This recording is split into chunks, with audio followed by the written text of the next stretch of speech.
I'm Ed Bentley, and Reverend Mike has invited me to lead worship this Sunday, March 9th at Eastminster United Church in Belleville, while he enjoys a well-earned break with his family. It's a particular privilege because this week we will mark the beginning of Lent, a new season in the Christian year. For many people, Lent is a time of self-denial. What are you giving up for Lent? That kind of discipline can be a beneficial spiritual exercise so long as we remember that it's a means to an end.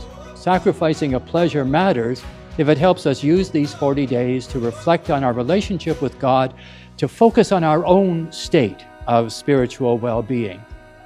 Last Sunday, Reverend Mike began a series on evangelism, the good news that is the essence, the heart, and the obligation of the gospel message.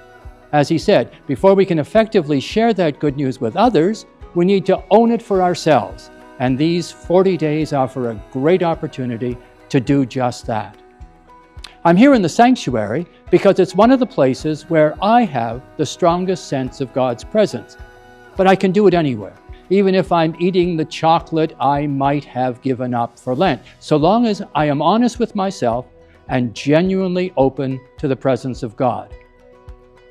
Our Bible focus this Sunday will be the account of how Jesus spent his 40 days of such spiritual discipline.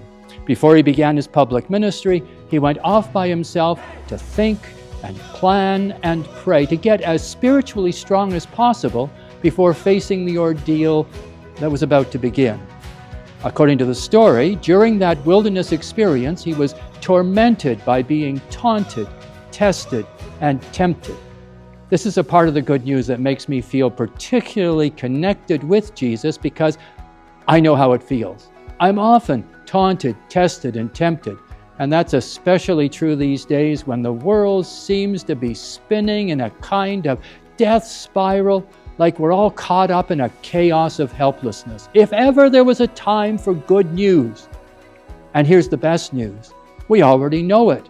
We have heard the promises of Jesus, the promises of forgiveness and peace and life that goes on forever. We just have to really believe it, and then we can live it.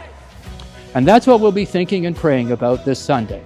Join us at 10 o'clock, either in the sanctuary or online via Eastminster's YouTube channel. There'll be a program for children, some great music, and a warm welcome. If you make time with us part of your own Lenten journey. And don't forget to turn your clocks ahead. I promise, if you rush in at the last minute still wearing your pajamas, we'll welcome you with open arms.